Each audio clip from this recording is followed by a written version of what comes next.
جو وقت آپ کا نکاح میں پہلے ساتھ گزرتا ہے وہ بڑا خوشگوار ہوتا ہے، اس لیے کہ اس میں بندہ اپنے ذہن کے اندر خواہشات رکھتا ہے کہ ہم ایسے کریں گے، ہم زندگی ایسے گزاریں گے، ہم ایسے ساتھ رہیں گے، ہم ویسے رہیں گے، ہم فلان کریں گے، ہم یہ کریں گے، ہم وہ کریں گے۔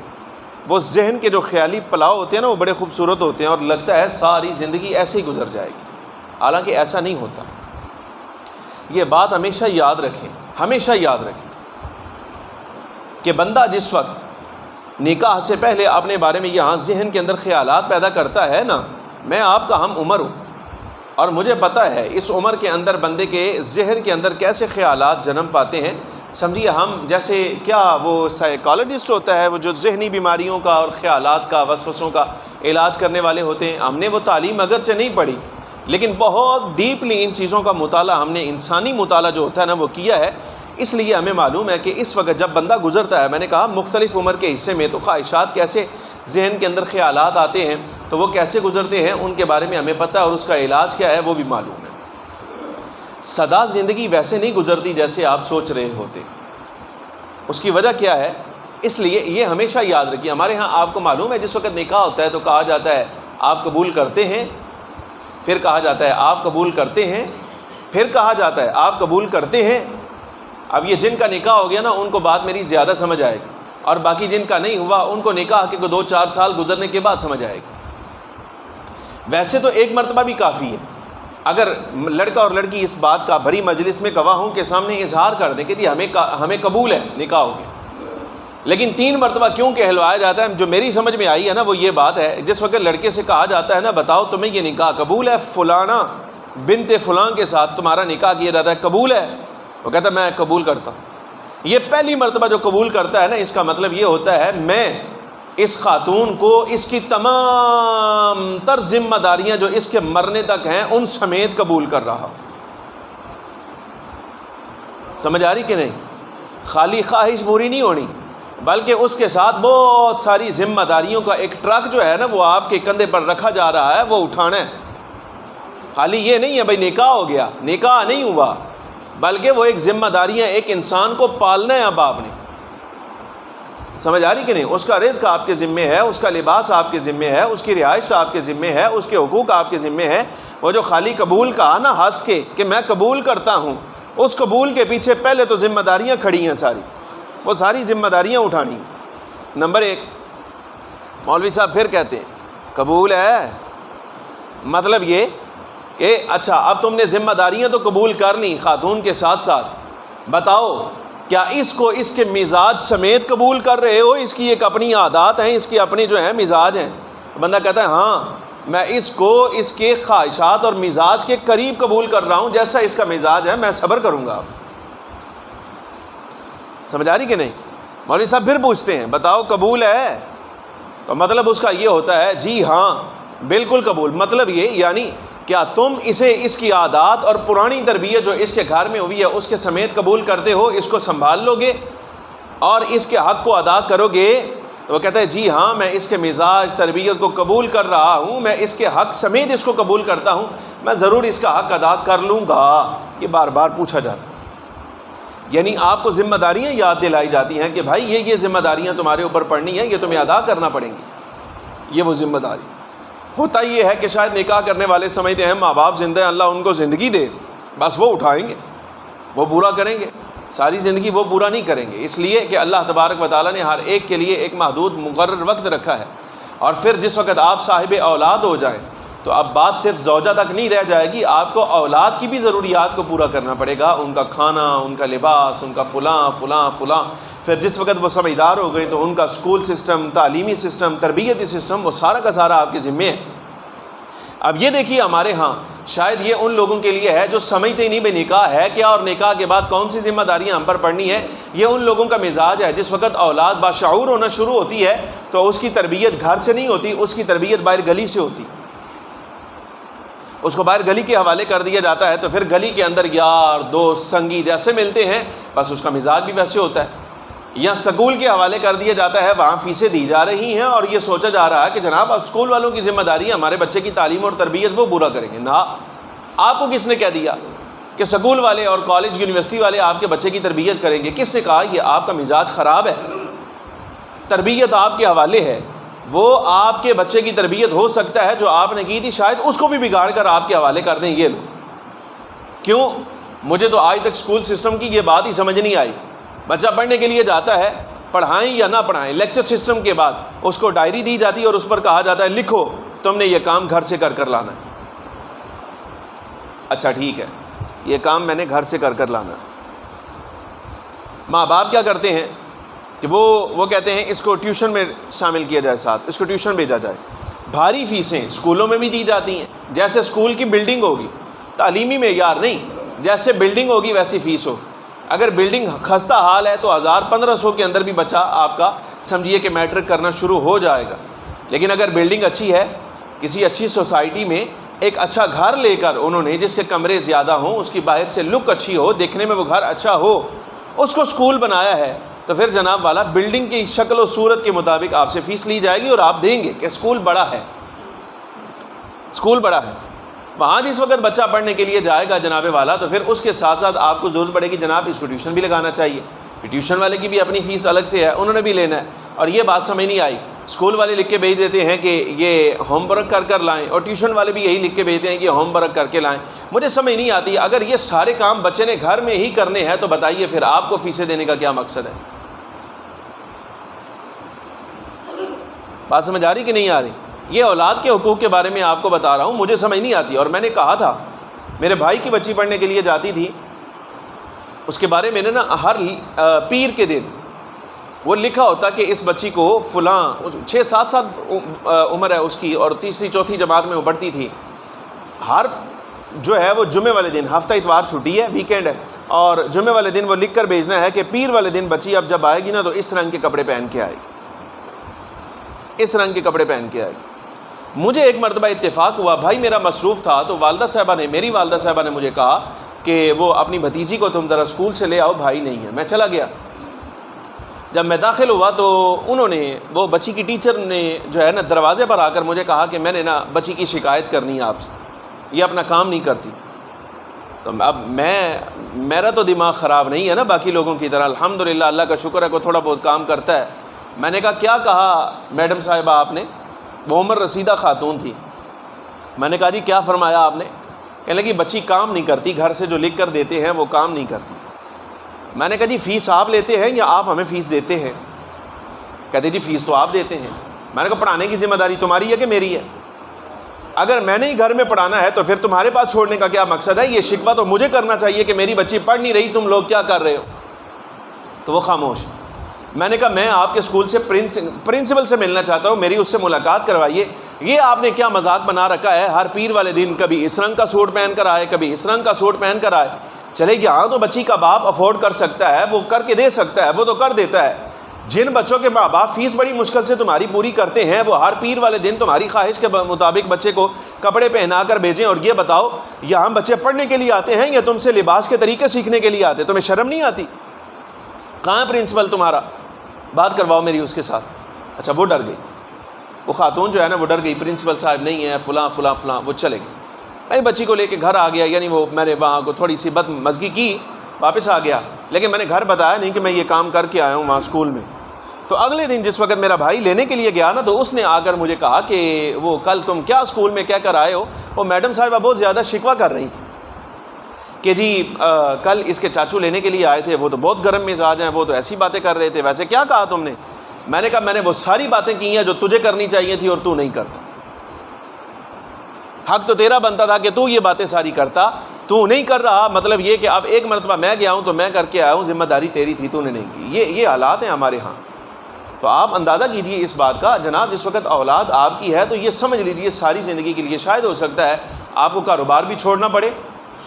وہ عذر جو آپ کرتے ہیں میں صبح جاتا ہوں اور شام کو آتا ہوں تمہارے لیے کماتا ہوں، تو جن کے لیے کما رہے ہو، جن کو کھلا رہے ہو، ان کی تربیت کی ذمہ داری بھی تو تمہاری ہے نا، وہ تو کرنا پڑے گی تمہیں.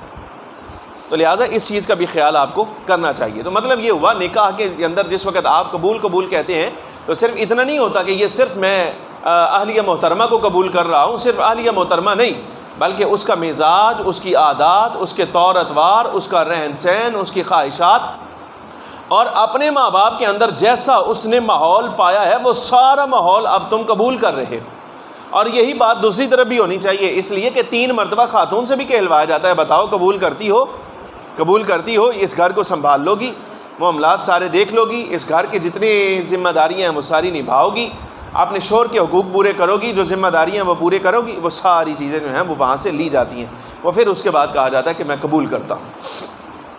واپس آئیے موضوع پر، میں کوشش کرتا ہوں اب ذرا طلاق کے بارے میں اور خلا اور تنسیخ نکاح کے بارے میں بھی کچھ اصولی باتیں، یہ نکاح کے بارے میں بھی اصولی باتیں میں نے آپ کے سامنے کی ہیں۔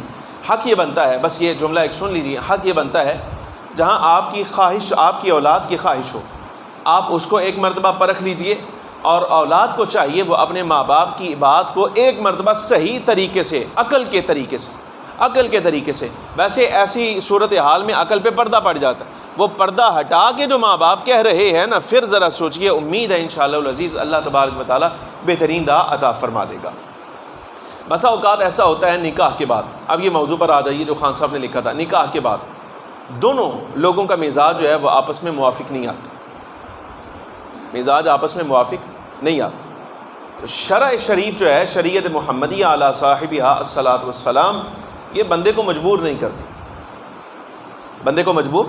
کرتی، اگر تمہارا مزاج نہیں ملتا تو ساری زندگی گھٹ کے مرنے سے بہتر یہ ہے، دیکھو نہ وہ اپنی ذمہ داری پوری کر سکے نہ تم اپنی ذمہ داری پوری کر سکو، تو دیکھو تم نہ کوئی سوچ سمجھ کے کوئی فیصلہ کرو اپنے لیے۔ اب وہ سارے فیصلے قرآن عزیز نے بتائے۔ ہمارے ہاں غلطی یہ ہے، بس تھوڑی سی بات ہوئی، کچھ چپکلش ہوئی تو فوراً لڑکا کہتا ہے میں تجھے طلاق دیتا ہوں، میں تجھے طلاق دیتا ہوں، حالانکہ یہ سٹیپ نہیں ہے۔ اور اس کے بعد پھر دارالافتاء کا رخ، مفتیان کرام سے گزارشات، منتیں سماجتیں، 3 طلاقیں دے دی ہیں، مہربانی کریں کوئی راہ نکالیں۔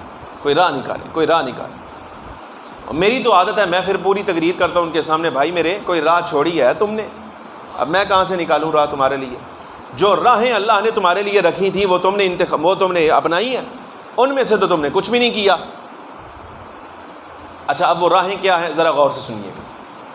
5ویں پارے میں قرآن عزیز میں اللہ تبارک و تعالیٰ وہ سٹیپ بیان کرتا ہے طلاق کے بارے میں۔ سٹیپ کیا ہے؟ سب سے پہلے مثال کے طور پہ یہ قدرتی بات ہے، ممکن ہے کہ میاں بیوی کا مزاج آپس میں نہ ملے، چپکلش ہو جائے، آپس میں کوئی اختلاف ہو جائے۔ اس اختلاف کا پہلا حل جو شرع نے دیا ہے وہ یہ کہ میاں بیوی آپس میں بیٹھیں اور اپنی جو بھی شکوہ شکایات ہیں وہ صرف 2 بندے بیٹھ کے حل کر لیں، ان میں تیسرا ہو ہی کوئی۔ بات سمجھ آ رہی کہ نہیں؟ یہ 5واں پارہ ہے قرآن عزیز کا، الرجال قوامون علی النساء بما فضل اللہ بعضهم علی بعض وبما انفقوا من اموالهم۔ 5ویں پارے کا 3 رکوع، پہلی 2 آیت، اس کے اندر یہ ساری تفصیل قرآن عزیز نے بیان کر دی۔ میاں بیوی آپس میں بیٹھیں اور سمجھیے کہ اپنے شکوے شکایتیں جو اس کو ہے وہ اسے سنا دے، جو اسے ہیں وہ اس کو سنا دے، اور پھر سوچ سمجھ کے آپس میں فیصلہ کریں بالفرض۔ یہ پہلی رات، مثلا شکایت شوہر کو تھی اپنی بیوی سے کہ اس کا مزاج ٹھیک نہیں، یہ زیادہ غصہ کرتی ہے یا کام نہیں کرتی، ذمہ داریاں نہیں نبھاتی، حقوق ادا نہیں کرتی، تو پھر چاہیے مثال کے طور پہ اگر پہلا سٹیپ کام نہیں نہ آیا تو دوسرا سٹیپ یہ ہے، قرآن عزیز کہتا ہے پھر تم ایسا کرو کہ تم ان کے ساتھ کلام کرنا چھوڑ،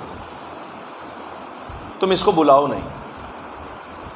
اب یہ خاتون کے لیے بہت تکلیف دہ بات ہوتی ہے، جس شخص کے لیے اس نے اپنا سارا خاندان چھوڑا، ماں باپ چھوڑے، کنبہ چھوڑا، سارا کچھ چھوڑ چھاڑ کے اپنا سب کچھ سمیٹ کے جناب جس کے گھر میں آئی ہے، جس کے لیے وہی بات نہیں کر رہا، تو شاید ہو سکتا ہے اس کو سمجھ آ جائے، وہ جو اس کے مزاج کے اندر کوتاہی ہے وہ اپنی کوتاہی کو دور کر دے۔ یہ دوسرا سٹیپ تھا اس کا۔ اگر یہ کام آ جائے بڑی اچھی بات ہے، بڑی اچھی بات ہے۔ اگر یہ سٹیپ کام نہیں آیا تو پھر تیسرا سٹیپ یہ ہے کہ بندہ اپنی خاتون کو ضرب لگائے، ڈانٹے، لیکن یہ ضرب ایسی نہیں ہونی چاہیے جیسے ہمارے ہاں ہوتی، ڈنڈا، وائپر، جگ، گلاس، جو ہاتھ میں آیا اٹھا کے مار دیے۔ شرع اس کی اجازت نہیں دیتی، ظلم کی اجازت نہیں۔ یہ حد کیا ہے؟ یہ ایسی ضرب ہونی چاہیے جس سے جسم پر نشان نہ پڑے، بس۔ اچھا وہ فقہا نے لکھی ہے، سرور عالم صلی اللہ علیہ وسلم سے، اصحاب سے جو منقول کی گئی، وہ ہے مسواک کے ساتھ مار۔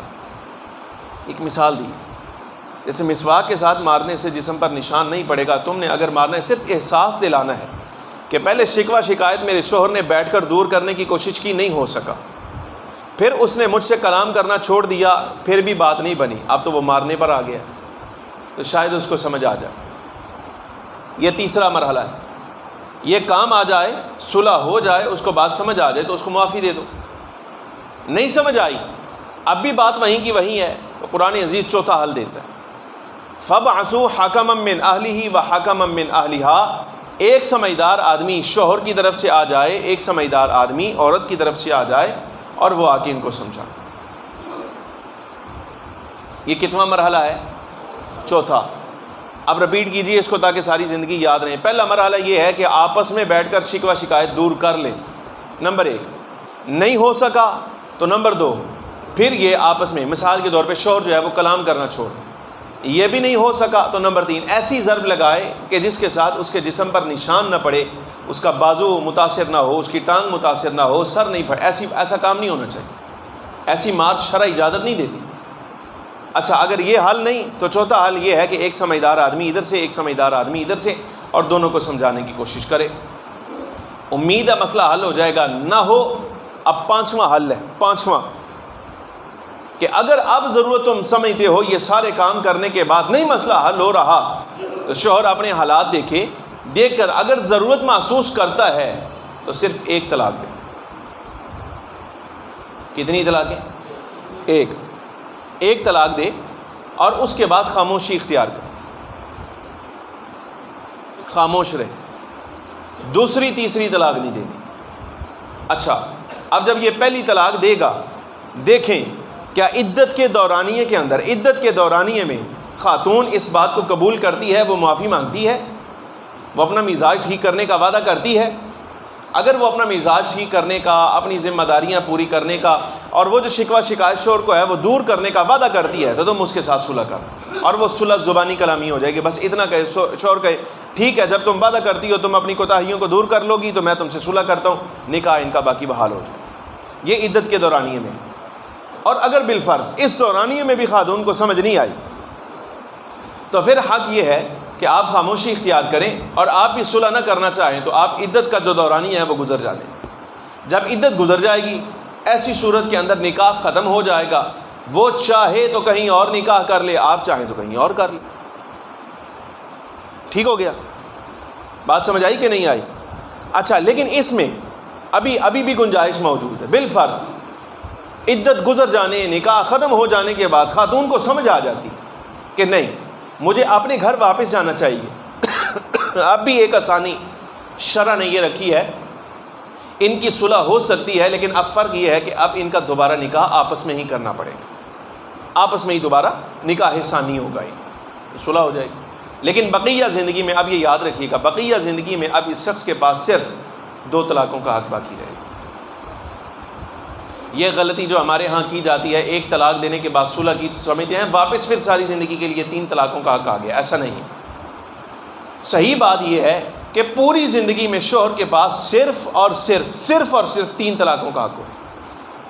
اگر وہ سٹیپ بائی سٹیپ یا اکٹھا ہی تینوں طلاقوں کا حق استعمال کر لے تو اب اس کے بعد نہ اس کے لیے صلح کی گنجائش رہ جائے گی اور نہ ہی دوبارہ طلاق دینے کی کوئی گنجائش رہ جائے گی، اب اس کے پاس کوئی حق نہیں رہا۔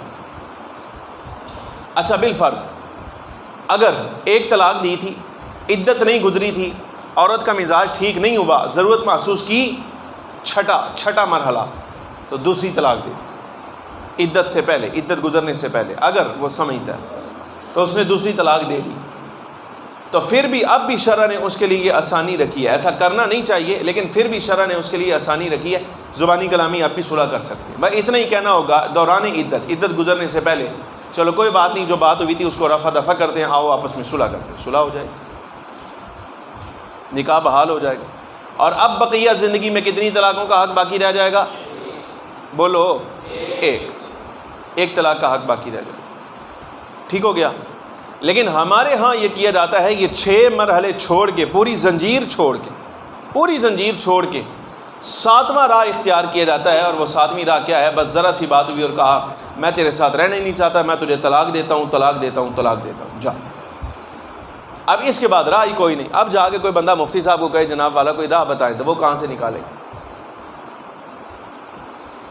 مسئلہ سمجھ آیا کہ نہیں آیا؟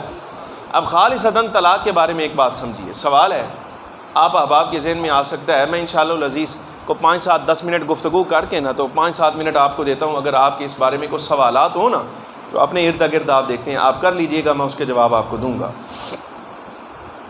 ہمارے ہاں یہ غلطی کوتاہی کی جاتی ہے، مسئلہ حقیقی یہ ہے کہ اگر کوئی شخص اپنی بیوی کو 3 طلاقیں دے دے، وہ 3 طلاقیں چاہے الگ الگ دے یا اکٹھی، وہ 3 ہوتی۔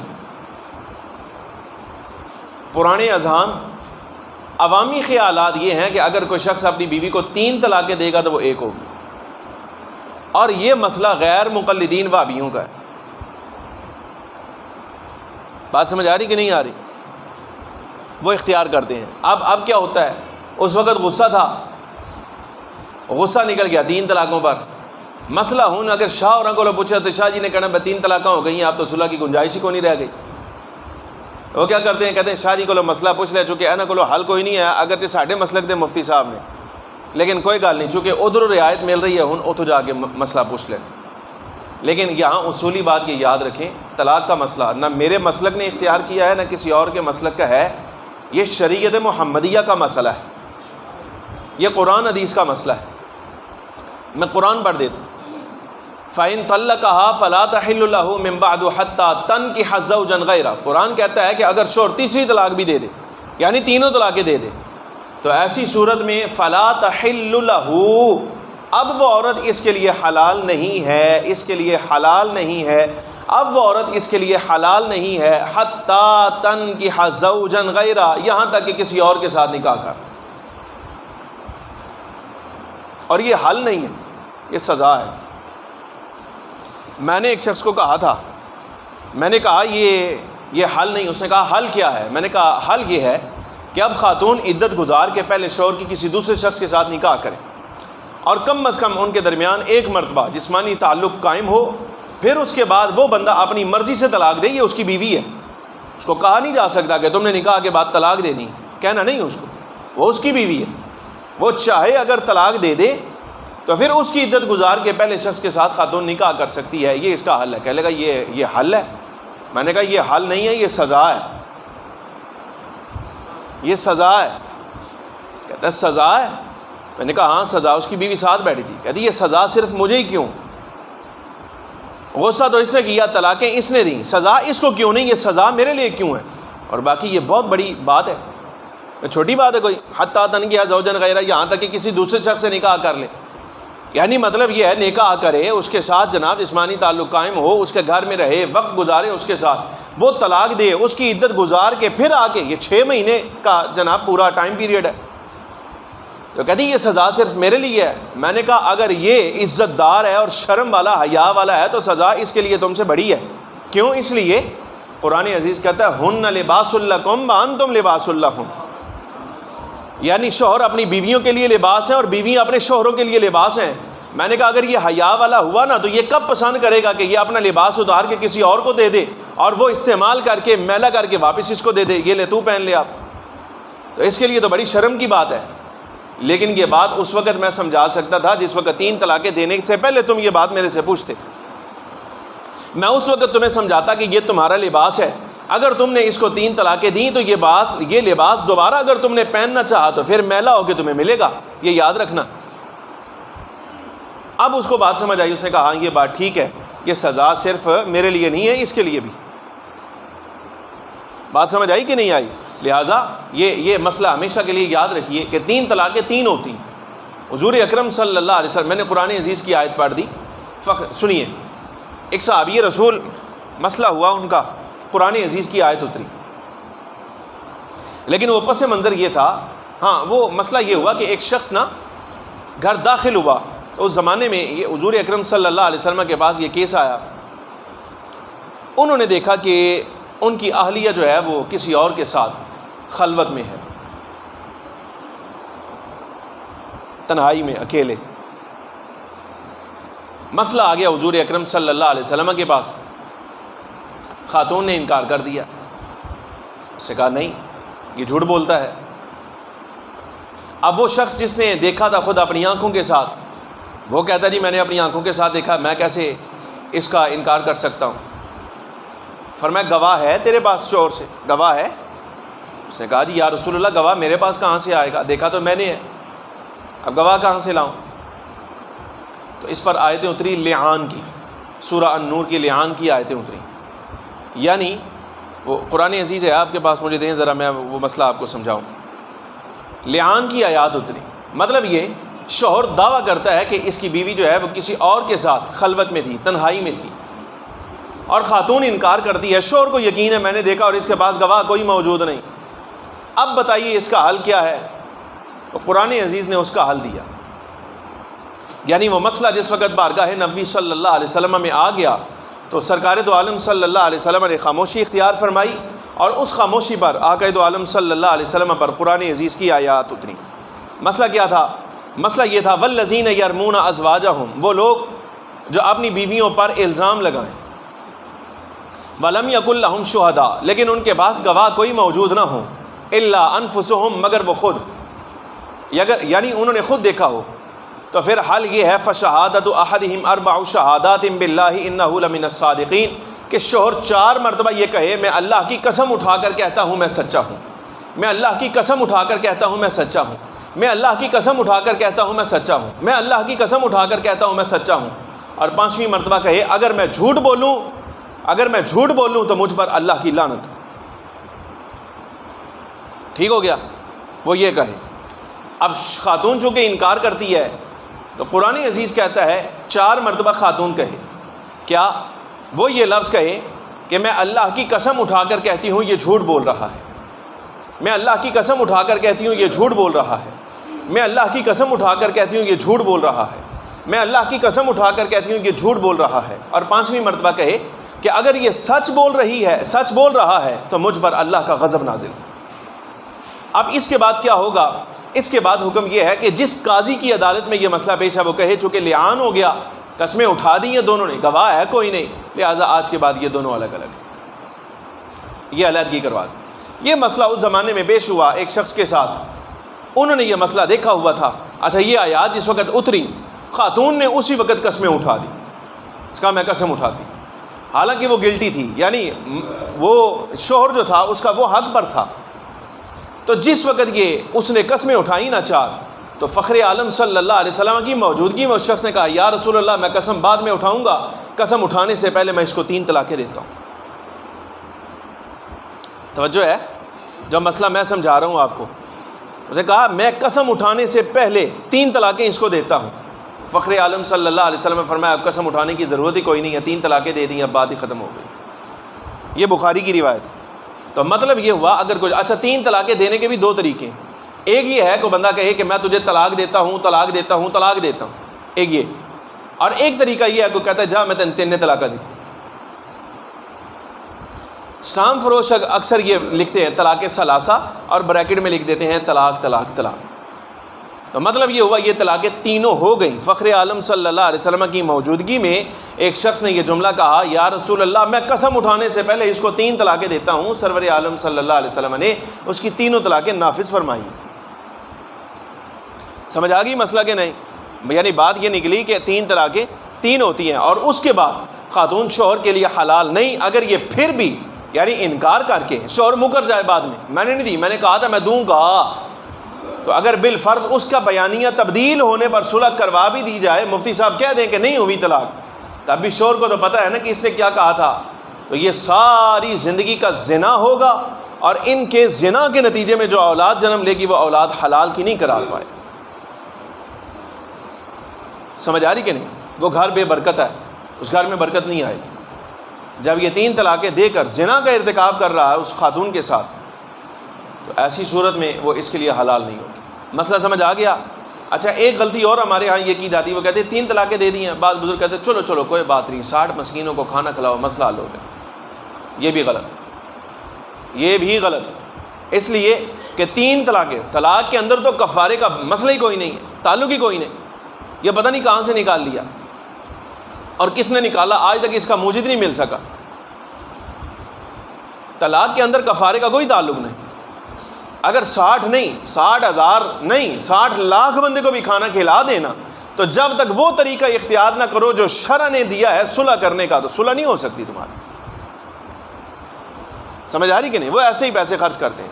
اور مجھے یہ اتفاق بھی ہوا دیکھنے کا کہ ایک شخص نے اپنی بیوی کو 3 طلاقیں دی، بعد میں مکر گیا اور جا کے مسئلہ پوچھا وہ اور جماعت سے، غیر مقلدین سے. انہوں نے کہا ہمارا ایک اسٹام ہے وہ لکھ کر دے دو تو ہم تمہارے لیے لکھ دیتے. وہ اسٹام کیا تھا؟ اس اسٹام کے اوپر انہوں نے تحریر لکھی ہوئی تھی کہ میں اپنا سابقہ مسلک چھوڑتا ہوں اور غیر مقلدین کا مذہب اختیار کرتا ہوں، لہٰذا میں ان والے سارے معمولات کروں گا، میں تبلیغ پر بھی جاؤں گا، میں فلان بھی کروں گا، میں فلان بھی کروں گا، میں فلانے مرکز بھی جاؤں گا، لہٰذا میں اپنا مسلک چھوڑتا ہوں، میں آج کے بعد غیر مقلد ہوں، مجھے فتویٰ دیا جائے. اور ساتھ انہوں نے نیچے وہ کھانا کھلانے کے لیے کوئی 60-70 مساکین کے لیے وہ سمجھے ایک پرچی بھی جو ہے وہ دفتر میں کٹوا دی. وہ میرے ریکارڈ میں آج تک موجود ہے، وہ میں نے رکھا ہوا اپنے پاس. سمجھ آ رہی کہ نہیں؟ اور اس کے بعد فتویٰ دے دیا، کہا تم فلانے مرکز جاؤ تبلیغ پر، جب وہاں سے فارغ ہو گئے تو وہاں یہ بتانا، یہ کوڈ دینا، وہ تمہیں فتویٰ نکال دیں. یعنی فتویٰ بکتا ہے، فتویٰ بکتا ہے. شریعت کے مسائل بک رہے ہیں آج کل، لہذا یہ غلطیاں چھوڑیے. اور ایک بات یہ بھی یاد رکھیے، خاتون اگر مثال کے طور پہ ایام خاص میں ہو، یعنی اس کو ہر مہینے جو ایک عارضہ لاحق ہوتا ہے اس عارضے کے ایام میں ہو، ایسی صورت میں اس کو طلاق دینی نہیں چاہیے. مسئلہ یہ ہے اگر کوئی طلاق دے دے تو پھر کیا ہوگا؟ ہمارے ہاں کہا جاتا ہے کہ ان ایام میں طلاق نہیں ہوتی، نہ، غلط ہو گئی، اگرچہ شوہر گناہ گار ہوا ہے. حضرت عبداللہ ابن عمر رضی اللہ تعالیٰ عنہ نے ان ایام میں اپنی اہلیہ کو 1 طلاق دی، 1 طلاق. تو فخر عالم نور مجسم صلی اللہ علیہ وسلم نے حکم دیا تھا رجوع کرو، طلاق ان ایام میں دینا جن ایام میں یہ پاکیزہ حالت میں. سمجھ آ رہی کہ نہیں؟ وہاں جو صلح کا حکم دیا تھا وہ اس لیے دیا تھا کیونکہ 1 طلاق دی تھی. اسی طرح ایک غلطی اور یہ کی جاتی ہے، وہ کہتے ہیں کہ حاملہ خاتون کو طلاق نہیں ہوتی، ہو جاتی.